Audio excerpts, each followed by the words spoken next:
Vamos lá então? Bom, Franklin, como que eu vou enfrentar estas questões? Então vamos ficar aqui na transmissão, aqui na projeção, para dividirmos o tema. A apostila de exercício do penal, a nossa, ela está separada de acordo com o Código Penal. Ela vai mais ou menos de acordo com o Código Penal. Okay? Foi a escolha que nós fizemos.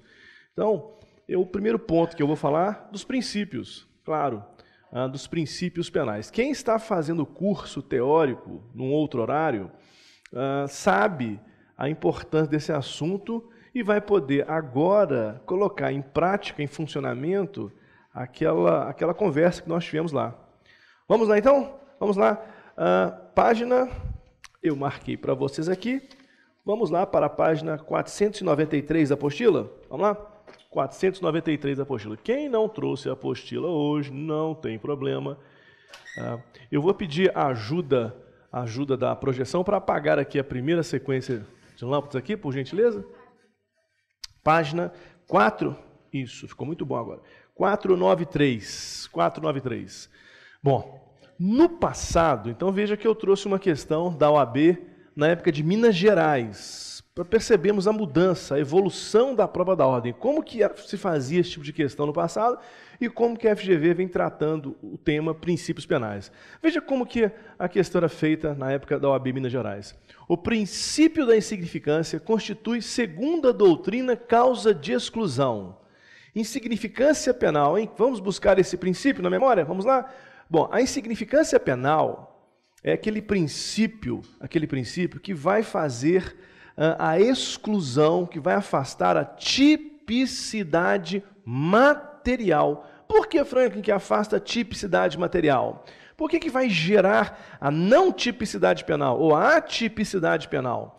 Por quê? Porque o resultado produzido pelo homem, com a sua conduta, não será considerado um resultado de um valor importante para a sociedade. Nós não teremos o chamado desvalor do resultado. Então veja que na época de Minas Gerais, a questão aparecia assim. Vamos lá, hein? Princípio da significância constitui, segundo a doutrina, causa de exclusão. Letra B, da tipicidade penal. Nada a ver com a ação, nada a ver com a ilicitude, nada a ver com a culpabilidade. Franklin, como que essa questão, então, aparece na prova da OAB FGV? Como que a FGV, então, atualmente vem fazendo essa questão? Migra para mim aí, questão, vamos rolar a barra aí para a questão número 16. Questão número 16. Então, vamos rolar a barra, questão número 16, para que possamos ter uma ideia como que essa questão vem sendo cobrada.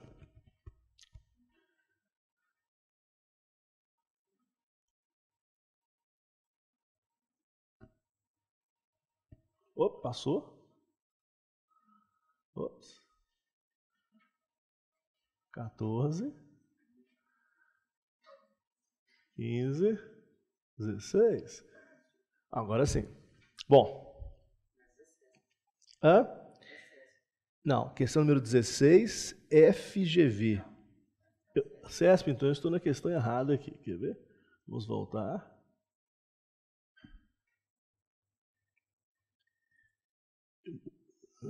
Acho que eu mudei inclusive o capítulo. Isso. Princípios penais. Pá. Vamos usar aqui uma técnica, quer ver? Pumba. Muito mais fácil, né? A gente vai para o final do outro capítulo e volta uma questão, né? Certinho agora? Certinho? Então vamos lá, hein? É difícil ler aqui de lado, então eu queria que você acompanhasse dali para mim. Questão número 16. Pedro, certinho para todo mundo? Pedro Paulo, primário e de bons antecedentes, foi denunciado pelo crime de descaminho. Interessante, descaminho é um crime tributário previsto no Código Penal. Descaminho é um crime tributário previsto no Código Penal. Nós sabemos que os crimes tributários foram colocados numa lei especial, Lei 8.137/90, mas tem um crime tributário, que é o descaminho, que foi colocado no Código Penal. Não confunda descaminho com contrabando, são coisas diferentes. Descaminho, você tem a questão tributária. No contrabando, nós temos a inserção, por exemplo, de um produto proibido. De um produto proibido. São coisas diferentes. Pois bem, voltei para a questão lá. Pelo transporte de mercadorias procedentes do Paraguai e desacompanhadas de documentação comprobatória de sua importação regular, no valor de R$ 3.500. Opa! Conforme atestam o auto de infração e o termo de apreensão e guarda fiscal, bem como o laudo de exame merceológico elaborado pelo Instituto Nacional de Criminalística. Em defesa de Pedro Paulo, segundo o entendimento dos tribunais superiores, é possível alegar que, vamos rolar a barra ali, Franklin, eu não consegui pegar tudo, professor, porque... voltei ali para pegar o finalzinho, né? Elaborado pelo Instituto Nacional de Criminalística. Em defesa de Pedro Paulo, segundo o entendimento dos tribunais superiores, é possível alegar a aplicação Então, veja, crime tributário. Essa é a pergunta que a banca fez. Crime tributário admite a aplicação do princípio da insignificância? Será que crime tributário admite? Queridos, está assentado no STJ e no STF que sim, crime tributário admite a aplicação do princípio da insignificância. A dificuldade que ainda existe até hoje é em relação ao valor. Inacreditável, hein? Supremo Tribunal Federal aceita a insignificância para o valor de até R$20 mil. STF aceita aplicar essa insignificância para crime tributário até o valor de R$20 mil. Qual que foi o valor ali?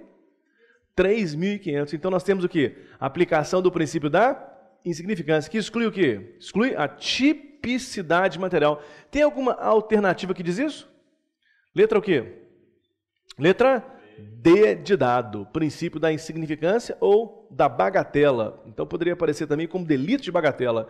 E ainda a letra D poderia dizer assim, que afasta a tipicidade material. Se eu fosse o examinador aqui, eu colocaria assim, letra C de casa. Se eu fosse examinador, hein? Okay? Se a questão fosse minha.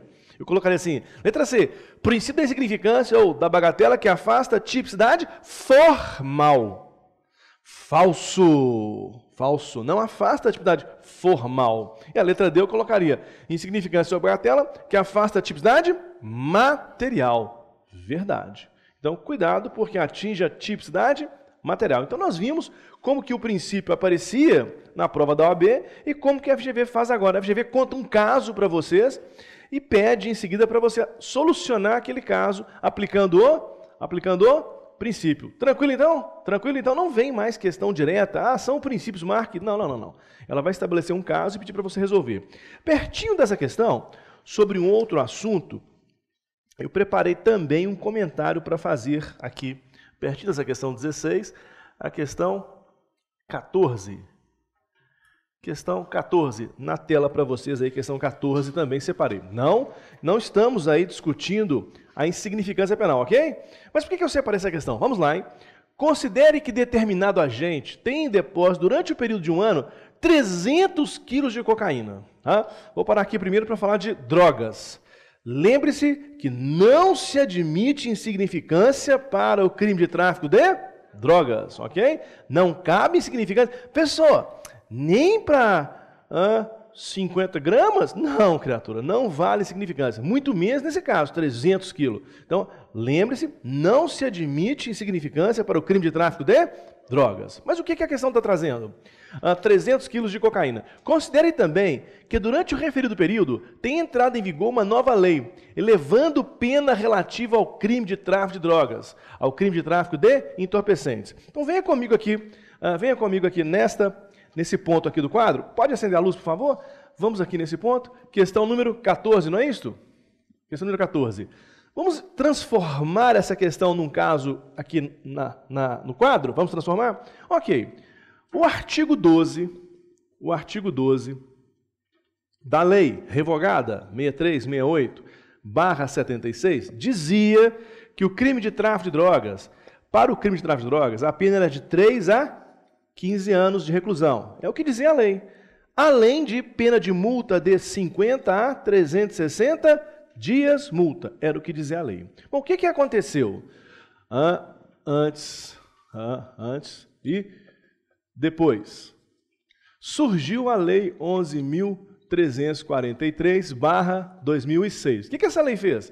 Ela revogou a Lei 6368. E pegou o tráfico de drogas e passou para o artigo 33 da nova lei, da 11.343, dizendo que a pena passou a ser de 5 a 15 anos.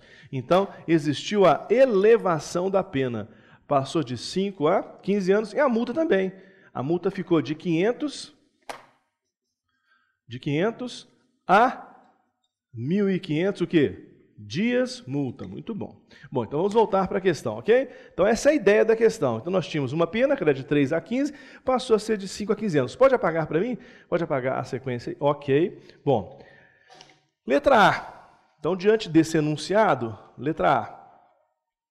Deve ser aplicada a lei mais benéfica ao agente, qual seja aquela que já estava em vigor quando o agente passou a ter a droga em depósito.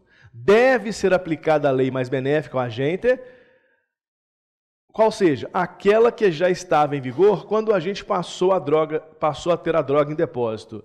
Bom, então vamos pensar, é para marcar certo ou errado, hein? Afirmativa correta, então é para marcar certa. Acenda a luz para mim aqui, acenda a luz novamente, vamos voltar para o quadro. Queridos, bom, se o fato foi praticado em 2004 e o amiguinho vai ser julgado em 2007, se o fato aconteceu em 2004 e vai ser julgado em 2007, a lei nova vai poder retroagir para alcançar esse fato? Sim ou não? Não, a Constituição proíbe isso, não proíbe? É o princípio expresso da Constituição. Ou seja, a lei penal nova, mais severa, ela é o quê? Irretroativa. Ela não pode alcançar um fato praticado dentro da sua vigência. Então, beleza, esse é o primeiro caso. Segundo ponto, se ele, então essa é a primeira hipótese. Segunda situação que a gente pode pensar. Vamos imaginar que a droga foi recebida em depósito no dia 7/10/2006. Recebida em depósito, ok? E no dia 8/10/2006, quando entrou em vigor a lei nova, aquela droga ainda estava em depósito. Combinado? Então ele recebeu a droga no dia 7 e no dia 8 a droga ainda estava em depósito. Significa que, pelo fato desse crime ser permanente, tráfico de drogas, no que concerne ao depósito, é crime permanente, quando chegou no dia 8, o crime ainda estava acontecendo. Então, se foi feito o flagrante, por exemplo, no dia 8, quando o crime estava acontecendo, vamos aplicar a pena de 5 a 15 anos, porque esta era a lei vigente quando o crime ainda estava acontecendo. Tranquilo? Ok a ideia? Então apagamos a primeira sequência aqui de lâmpadas novamente. Vamos apagar aqui na frente, voltando para a questão. Muito bom, hein? Então agora eu vou reler a letra A para refletirmos, hein? Vamos recordar lá o enunciado? Vamos recordar o enunciado? Questão 14. Acertei aqui? Acertei, não é isso? Considere que determinado agente tem em depósito, durante o período de um ano, ele teve durante o período de um ano 300 quilos de cocaína. Considere também que, durante o referido período, tem entrado em vigor uma lei elevando a pena relativa ao crime de tráfico de drogas. Então, a droga estava em depósito. Não é isso mesmo? A droga estava em depósito, ou seja, duas reflexões para fazermos. Se a lei entrou em vigor quando o crime estava acontecendo, aplica-se a lei nova. Aplica-se a lei nova. Se a lei entrou em vigor depois que o crime havia cessado, essa lei não pode retroagir. Tranquilo? Vamos voltar para a letra A? Voltando para a letra A, hein? Deve ser aplicada a lei nova. Deve ser aplicada a lei nova mais benéfica ao agente. Qual seja? Aquela que já estava em vigor quando o agente passou a ter a droga em depósito. Letra A? Boa, professor, letra A, eu acho que está errada essa letra A, hein? Questão 14, letra A está errada. Vamos ver a letra B? Letra B. Deve ser aplicada a lei mais severa. Qual seja? Aquela que passou a vigorar durante o período em que o agente estava com a droga em depósito. A letra B me parece estar de acordo com a súmula 711 do STF. A letra B me parece estar em vigor, parece estar de acordo com a súmula 711, então coloca do lado, ver súmula 711 do STF, ver súmula 711 do STF, ok? Letra C. Letra C, As duas leis podem ser aplicadas, pois ao magistrado é permitido fazer a combinação das leis, sempre que essa atitude puder beneficiar o réu. Bom, súmula, coloca para mim do lado da letra C, STJ, súmula 501. Letra C, STJ, súmula 501, que diz o seguinte: não pode o juiz combinar leis penais. Então, a súmula 501 do STJ veda a combinação de leis penais, veda o que nós chamamos aqui, vou colocar do lado aqui, ó, o que nós chamamos de lex tercia. Veda o que nós chamamos de lex tercia, ok? Porque o juiz estaria criando uma terceira lei. Bom, letra D. O magistrado poderá aplicar o critério do caso concreto, perguntando ao réu qual lei ele pretende que lhe seja aplicada por ser, no seu caso, a mais benéfica. Letra D pode não, né? Letra D não pode não. Então, de fato, letra o quê? B de fato, eu vou apagar aqui, letra B de bola. Então, eu chamo a sua atenção, mais do que a questão em si, mais do que a questão, a forma que a FGV apresenta a questão. Volta para mim agora para a questão número 11. Então, quem está com a apostila aí, vá para mim para a questão número 11. Questão número 11 na tela.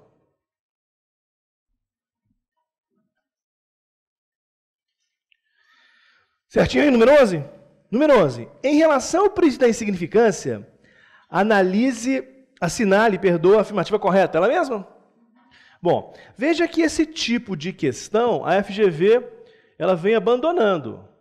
Nós estamos aí no exame, foi o 8º exame da ordem. Esse tipo de questão ela vem abandonando. Ela faz o quê? Ela faz problema, conta uma historinha e manda você resolver a historinha apresentando um problema. Não é isso? Bom, a letra A que aparece aí para você. O princípio da insignificância funciona como causa de exclusão da culpabilidade. Tem alguma coisa a ver com culpabilidade? Já vimos, né? Zero. Letra B. A mínima ofensividade da conduta, a ausência de periculosidade social da ação, o reduzido grau de reprovabilidade do comportamento e a inexpressividade da lesão jurídica constituem, para o Supremo Tribunal Federal, requisitos de ordem objetiva autorizadores da aplicação do princípio da insignificância. Queridos, por que eu parei na letra B? Porque foi a primeira e única vez que a FGV trouxe, na primeira etapa, os vetores da insignificância. Então, você pode colocar na letra B para mim, coloca assim, vetores ou requisitos da insignificância penal. Foi a primeira e única vez que ela trouxe os vetores. Questão sobre insignificância já apresentou várias, tanto na primeira etapa quanto na segunda. Aliás, na nossa prova, por óbvio, penal, segunda etapa, foi cobrado na peça o princípio da insignificância. Uma das teses que a defesa tinha que sustentar, que o candidato tinha que sustentar, era o princípio da insignificância da peça. Então, esse tema caiu na segunda etapa, na última segunda etapa. Franklin, então não vai cair na primeira etapa, não. Quem disse isso? A segunda etapa repete, sim, questões a primeira etapa repete questões da segunda etapa. Então, é possível que tenhamos insignificância na prova, sim. Tranquilo? Então, guarda para mim os vetores. Então, anota para mim na letra B, vetores ou o quê? Requisitos da insignificância penal. Ok? Ok no tema princípios? Tranquilo? Temos princípios? Vimos lá princípios, como que a questão pode aparecer? Bom, rolando a barra então, caminhando para o nosso segundo capítulo. Franklin, e os demais exercícios? Em relação aos demais exercícios ou princípios, você vai quebrar a cabeça em casa, vai resolver os exercícios. Franklin, não entendi, não consegui chegar à resposta, discordo do gabarito, discordo do comentário que foi feito. Aí nós resolveremos na próxima aula. Você vai me mandar um e-mail, pelo e-mail dúvida@prolabore.com.br, e aí eu trago a questão para a aula passada. Então, o capítulo número 1 é para casa, hein? Então nós resolvemos duas questões do estilo FGV, mostramos como que o tema era cobrado antes e deixamos aí 12 ou 13 questões de para casa. É o que a professora Juliana falou, né? Então tem um para casa de 12 ou 13 questões. Resolvi em casa, não consegui chegar à resposta? Dúvida, @prolabore, professor Frank, questão tal. Eu trago aqui para a gente resolver. Vamos lá então? Próximo tema? O próximo tema, ele fala sobre a teoria da atividade. Então, acenda para mim a luz novamente. Ele trata do tema tempo do crime. Então, a questão número 2 trata do tema tempo do crime. Bom, o legislador, lá no artigo 4º do Código Penal, explicou essa matéria. Muito simples a explicação que ele nos deu. Ele nos diz que o Código Penal segue a teoria da atividade. Em relação a tempo do crime, o Código Penal segue a teoria da atividade. O que essa teoria diz? Ora, o crime deve ser considerado praticado no momento em que o agente fez a ação ou a omissão, ainda que outro seja o momento do resultado. Então, para definirmos em que dia o crime aconteceu, interessa o dia em que ele fez a ação ou a omissão, a data da conduta ou a data da ação. Isso que interessa para o direito penal. É o que diz o artigo 4º do Código Penal. Bom, como que essa questão pode vir em prova, então? Tempo do crime? A banca pode formular para os senhores o seguinte: pode dizer que o Mévio, ele querendo matar o jovem Tício, que possuía 13 anos, 11 meses e 29 dias, então Mévio resolveu matar Tício um dia antes do aniversário de 14 anos. Olha que maldade. A festa de aniversário pronta, ele falou assim, vou matar antes. Então resolveu matar quando Tício possuía 13 anos, 11 meses e 29 dias. Mévio usou arma de fogo, disparou e acertou Tício. Tício, atingido, ficou 30 dias no hospital. Quando então ele o quê? Morreu. Ficou 30 dias no hospital, quando então ele morreu. Aí a banca pergunta assim, nesse caso, Mévio vai responder por homicídio. Verdade. Mas, será aplicado ou não o parágrafo 4º do Código Penal, lá do artigo 121? Será aplicado ou não o parágrafo 4º? Professor, o que diz o parágrafo 4º? O parágrafo 4º fala assim, sendo doloso o homicídio, e é o caso, não é isso? A pena será aumentada da terça parte, será aumentada de 1/3, quando praticado contra a vítima menor de 14 anos. Quando praticado contra a vítima menor de 14 anos. Interessante, hein? Quando Tício foi atingido, ele era menor de 14 anos? Sim. Mas quando ele morreu, ele já possuía 14 anos? Já, não já? Sim ou não? Já. Nesse caso, vai ser aplicada a causa de aumento de pena ou não? Vai ser aplicada a causa de aumento de pena ou não? Sim ou não? Ok? Interessante. O silêncio aqui no presencial me diz que realmente o tema ele é importante, não é isso? Se a banca perguntar, vá lá para mim, para a projeção, se a banca perguntar, na projeção todo mundo então, se a banca perguntar diretamente, o que diz a teoria da atividade, você sabe, a teoria da atividade diz que interessa o tempo do crime é o momento da conduta, e não a letra B, momento da consumação, e não a letra C, momento que se realiza o efeito da ação. Interessa o quê? Momento da ação, não é isso? Volta para a questão aqui, Quando Mévio fez o disparo, que é o momento da ação, ele fez contra a vítima menor de 14 anos ou não? Fez, não é? Então vou perguntar de novo, hein? Incide ou não a causa de aumento de pena? Agora eu gostei. Sim, incide a causa de aumento de pena. Olha um detalhezinho que acontece, pode apagar, por favor? Olha um detalhezinho que acontece na prova da ordem. Também acontece na FGV, hein? Olha aqui. A letra B de bola fala momento da consumação, não é isso? E a letra C fala momento em que se realiza o efeito da ação ou omissão. Efeito da ação ou omissão é o resultado, é a consumação. Então as letras B e C dizem a mesma coisa. Então quem marcou B tinha que marcar C. Pode marcar duas vezes? Vai chegar o dia que a banca vai permitir, né? Escolha duas alternativas. Vai chegar esse dia. Vai chegar, né? Vai sonhando, né? Então, preste atenção na nossa prova, na prova FGV, porque isso também acontece. Ela coloca duas respostas, duas alternativas, dizendo o quê? Dizendo a mesma coisa. Então, vamos na questão número 5. Vamos lá? Nesse capítulo aí, na questão número 5. Vamos lá, questão número 5. Vamos ver, então, agora um treinamento real. Um treinamento real. Questão número 5. Todos juntos aí? Ops, ok. Questão número 5.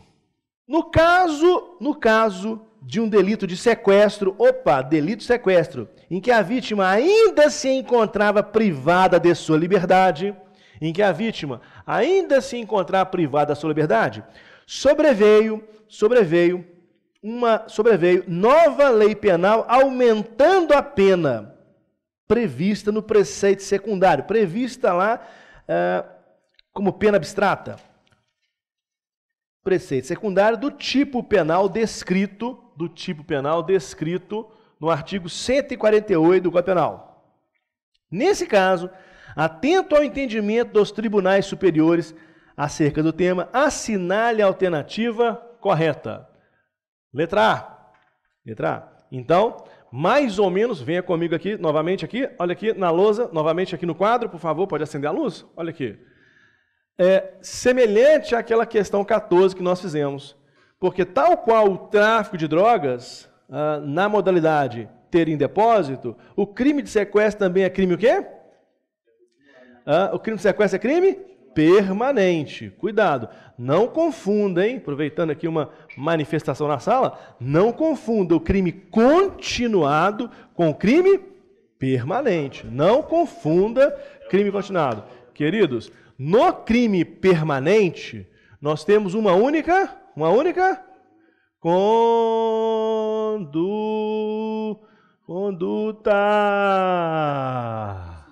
Uma única conduta que se prolonga no tempo. No crime continuado, nós temos mais de uma conduta. Então, são coisas diferentes. No crime permanente, é uma só conduta que se prolonga no tempo. Conduta. E no crime continuado? Conduta. Ok? Bom, a súmula 711 do STF, ela vale para os dois casos. Talvez por isso alguns alunos fiquem aí a confundir essa matéria. Ela é usada para os dois casos, porém são coisas diferentes, são crimes diferentes. Bom, o que acontece? Se surge uma lei nova, mais severa, se surge então uma lex gravior, uma lei que aumenta a pena antes da permanência acabar, quer dizer que essa lei surgiu quando o crime estava o quê? Acontecendo. Mesmo raciocínio vale para o crime continuado. Se surge uma lei mais severa antes da série de crimes terminar, aplica-se a lei nova, tanto ao crime permanente quanto ao crime continuado. Essa é a ideia da súmula 711. Podemos voltar para a questão? Então, pode apagar a luz. Voltando para a questão, então. Letra A, então, hein? Letra A. Aplica-se... Número 4, ok? Não. Número 5. Aplica-se a lei penal mais severa, mais grave, ou seja, aquela cuja entrada em vigor se deu no curso do delito. Verdade, não é isso? Sim ou não? Sim, mas tem um problema essa questão. Ela apareceu na letra A. Letra A é de armadilha. A é de aluno apressado. Então, para marcar a letra A, tem que ter absoluta certeza. Como que eu vou ter certeza? Lendo as demais questões, com muita calma. Então, eu não marco letra A de cara, hein? Falei isso numa turma aí, um exame já faz algum tempo. Das 6 questões de penal, havia 5 letras A. O que o aluno fez? Mudou, né? Falei, não, Frank falou que não cai letra A. Mudou tudo, né? Pergunta se passou. Claro que não. Então, pode ocorrer da prova ter 6 letras A? Pode. Mas é uma técnica de prova colocar a pegadinha na letra A. Porque o aluno ele começa pela letra A e já pula em suicídio, não é isso? Então, para ficar com a letra A, tem que ler tudo com calma. Vamos lá? Letra B? Então, Frank, a letra A está errada? Não, criatura, ela pode estar certa. Eu só quero ler tudo antes, ok? Letra B. Aplica-se a lei penal mais benéfica, pois a lei penal não retroage, salvo em benefício do réu. Nesse caso, eu estou retroagindo a lei nova mais severa? Não, nesse caso eu não estou retroagindo. Eu estou aplicando a lei vigente quando o crime estava acontecendo. Nesse caso, eu não estou retroagindo a lei penal mais severa. Eu estou aplicando a lei vigente quando o crime estava acontecendo. Se ela é mais severa, lamento. Ela é a lei vigente. Então a letra B está o quê? Ah, a letra B está errada. Letra C. Está na tela aqui, estou vendo. Daqui não dá para ver direito. Aplica-se a lei mais benéfica, com base na teoria da atividade, a qual impõe ser aplicável a lei penal vigente à época da ação e omissão, ainda que outro seja de momento do resultado. A letra C misturou tudo, não é isso? A letra C misturou tudo. Ok? Letra C está o quê? Errada. Tudo bem, é o princípio da atividade. Vamos aplicar a lei vigente quando a conduta foi praticada. Só que esse crime é um crime permanente. Esse crime é um crime permanente. Então, enquanto a vítima estiver privada da sua liberdade, o crime está acontecendo. Ok? Letra D. Então, estamos ficando com a letra A. De fato, estamos ficando com a letra A. Letra D. Aplica-se, eventualmente, as duas leis combinadas, caso tal conduta importe em benefício para o agente. Opa, a letra D falou do que de novo? A letra D falou de combinação de leis penais. Não é isso? Pode ter combinação de leis penais? Não. Isto é o quê? Isto é? Lex tercia, isso é falso. Então, de fato, a nossa questão era a letra o quê? Letra A. De fato, a nossa questão era a letra A. Bom, agora nós temos uma tarefa hercúlea, que é vencermos a questão número 6. A questão número 6, sim, foi uma questão difícil, não é isso? A questão número 6 foi uma questão difícil, pode acender a luz. A questão número 6, ela trata de um tema que está no artigo 3º do Código Penal. Então, a questão número 6 trata de um crime, de um tema difícil, de um tema que está no artigo 3º do Código Penal, chamado de lei penal temporária ou lei penal excepcional. Lei penal temporária ou lei penal excepcional. Franklin, por que eu tenho tanta dificuldade, e você aposta que um dia teve também, ao estudar esse assunto eu tenho tanta dificuldade? Porque no Brasil a tradição é que a lei penal vai ser o quê? Permanente. Por exemplo, a lei que citei há pouco, a 6368, era uma lei penal permanente, porque ela entrou em vigor em um determinado momento, então ela teve vigência em um determinado momento, e permaneceu até ser revogada por uma outra lei. Se não tivesse surgido a lei 11.343, lá em 2006, até hoje estaria em vigor a lei 6368. Então é uma característica no Brasil que a lei penal ela é permanente. Mas pode acontecer uma lei penal temporária ou excepcional. Como assim, Franklin? A lei penal temporária, ela entra em vigor numa determinada data, tal qual as demais leis, mas ela já traz a data da sua revogação. É uma lei que se autorrevoga. Mesma coisa acontece com a lei excepcional. Ela entra em vigor em determinada data e vai permanecer em vigor até que aquela situação que determinou a sua existência, aquela situação de anormalidade, esteja ainda ocorrendo. Cessada a situação de anormalidade, a lei fica, então, ela é considerada que foi o quê? Revogada. É uma lei que se auto-revoga. Ok? Então é interessante. O que nós temos no Código Penal? Se o crime aconteceu aqui dentro, durante a vigência da lei temporária ou excepcional, revogada essa lei, ainda que tenhamos depois uma lei melhor, essa lei melhor não pode retroagir. É o que diz o Código Penal. Então, para a prova de primeira etapa, eu tenho que aceitar o que o Código Penal diz, que se surgir essa lei penal mais benéfica, ela não pode retroagir para alcançar um crime que foi praticado na vigência da lei temporária ou da lei excepcional. Tranquilo? Eu tenho que guardar isso para a própria etapa, porque o artigo 3º continua escrito aí. Ele não foi atacado ainda.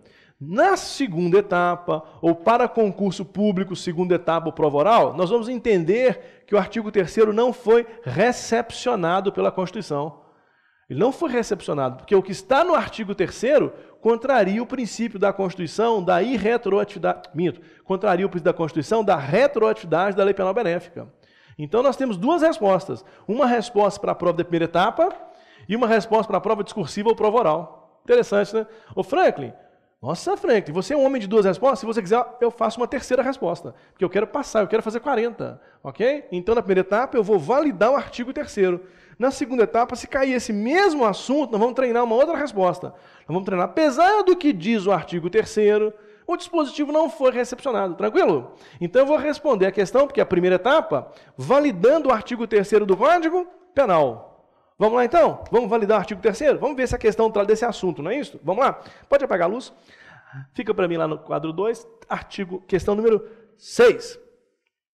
Em razão do aumento do número de crimes de dano qualificado contra o patrimônio da União, que tem pena de detenção de 6 meses a 3 anos e multa, é o dano qualificado contra o patrimônio público, foi editada uma lei que passou a prever que, entre 20 de agosto de 2015 e 31 de dezembro de 2015, entre 20 de agosto de 2015 e 31 de dezembro de 2015, tal delito, artigo 163, parágrafo único. Ô, professor, rola a barra, obrigado. Vai falando para mim, ok? Porque daqui eu não consigo ver, ok?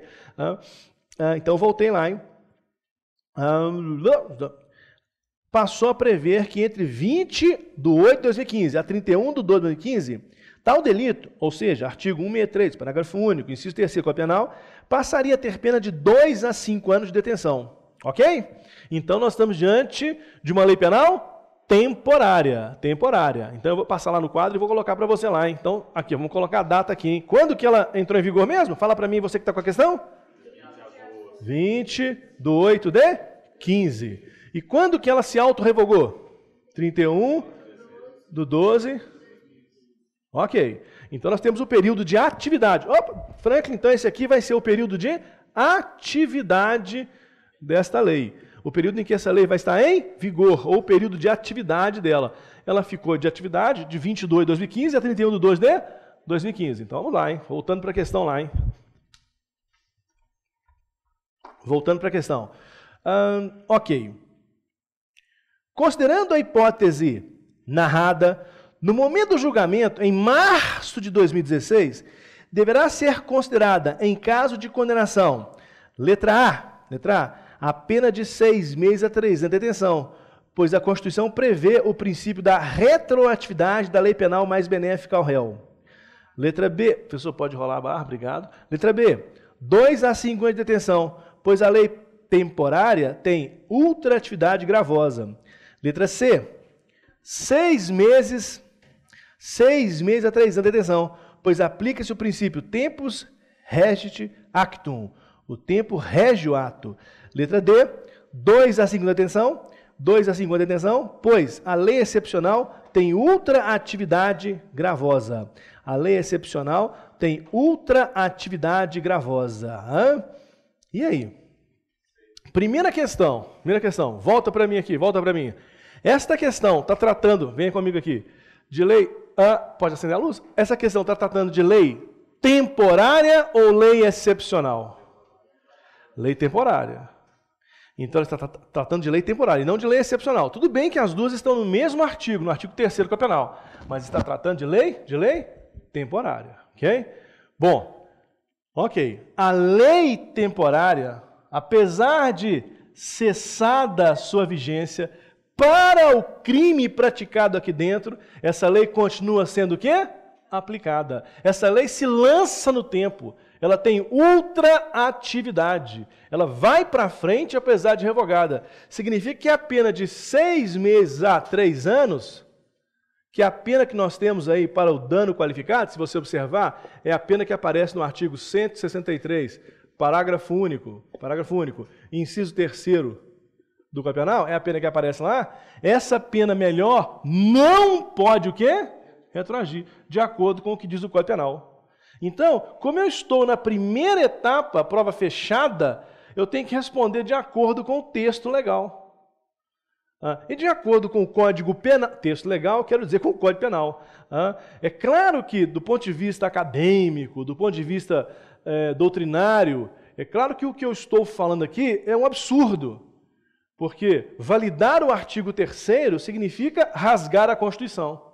Rasgar a Constituição. Mas como o artigo 3º ainda não foi afastado pela Suprema Corte, está escrito lá. e a banca fez a questão de acordo com o que está no artigo 3º. Alguns alunos mais preparados erraram essa questão. Mais preparados erraram essa questão. Ok? Então eu estou onde? Eu estou na primeira etapa, não é isso? O amiguinho aqui, ele vai tomar pena de 2 a 5 ou pena de 6 meses a 3 anos? 2 a 5 anos. Se não fosse uma lei temporária e nem fosse excepcional, a lei 9 iria o quê? Retroagir, né? Se fosse uma lei nova, né? Iria o quê? Retroagir. Ok? Difícil a questão, não foi difícil? Foi difícil, não é isso? Então vamos responder? E aí? Letra o quê? B de bola? Vamos ver? Vamos voltar lá então? B de bola? Pode apagar para mim? B de bola. Questão número 6. B de bola. 2 a 5 anos de detenção, pois a lei temporária tem ultraatividade gravosa. Isso mesmo, hein? Para os fatos praticados na sua vigência, essa lei se lança no tempo, vai para frente. Essa foi uma questão difícil, hein? Difícil, uma questão discutível. Por quê? Porque a doutrina fala forte em sentido contrário ao artigo 3º do Código Penal, que não teria sido recepcionado pela Constituição, mas não vá confiando que a FGV vai anular questões. Não vá confiando, ok? E mais, não adianta caminhar para o judiciário, porque o judiciário não discute conteúdo de questão. Não discute, ok? Então vai prevalecer o gabarito lá, se a FGV assim o quiser. Ok? Tranquilo? Franklin, estou assustado aí com as questões de penal. Essa foi a questão difícil da prova. Nem sempre é o quê? Assim, não é isso? Bom, no capítulo 3º, nós temos o enfrentamento da territorialidade. Nós temos o enfrentamento do lugar do crime. Então, abra para mim de novo a luz aí. Lugar do crime. Então, o nosso próximo capítulo... Opa, Franklin, então eu já tenho questões para fazer de para casa. Do capítulo número 1 e do capítulo 2, hein? Então, eu vou colocar aqui em cima já o para casa, hein? Para casa, para o lar, para qualquer lugar. Capítulo 1, capítulo 2, ok? O capítulo 3 trata de lugar do crime. Ele vai enfrentar o tema lugar do crime, vai enfrentar territorialidade, extraterritorialidade. Cuidado com esse assunto. Para esse assunto do capítulo 3, vou colocar aqui embaixo, eu recomendo que você leia dos artigos 5º, então, que você vá do artigo 5º até o artigo 9º do Código Penal. Tem que ler os parágrafos, os incisos e as alíneas, combinado? Leitura. Normalmente, as questões do capítulo 3 exigem tão somente a leitura do código. Normalmente, com uma boa leitura, você responde as questões. Ok? Bom, não é comum perguntar sobre o capítulo número 3 na prova da ordem. Não é comum. Aí o colega anotou assim, capítulo 3 não cai na prova. Quebrou a cara, porque capítulo 3 cai na prova. Só não é comum. Então, eu não vou dedicar muito tempo ao capítulo 3º, não.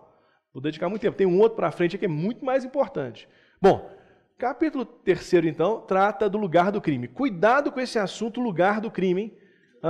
Não confunda lugar do crime em direito penal com lugar do crime em processo penal. São conteúdos diferentes. Lugar do crime em direito penal quer discutir, por exemplo, aquele crime que começou, por exemplo, na Argentina e acabou aqui no Brasil. O chamado crime à distância. Aquele crime que envolve pelo menos 2 países. Então, trata do chamado crime à distância. Aquele crime que envolve pelo menos 2 países. Ok? Lugar do crime em processo penal discute o quê? Competência. Na área estadual, em qual comarca nós teremos a respectiva ação penal, o processo e o julgamento. Então, a pergunta é diferente. Combinado? Não caia nisso então, hein? E lugar do crime, conforme o artigo 6º do Código Penal, o Código Penal seguiu a teoria da ambiguidade. Teoria da ambiguidade ou teoria mista. Teoria da ambiguidade ou teoria mista. O que diz a teoria da ambiguidade? Ora, lugar do crime em direito penal vale aquele em que o agente praticou a ação ou omissão, mas também vale aquele em que foi produzido o resultado, ou deveria ser produzido. É a teoria mista, é a teoria da ubiquidade. Não é isso não. Normalmente as questões são fáceis e basta uma leitura. Então recomendo a leitura dos artigos 5º ao 9º do Código Penal. E por quê?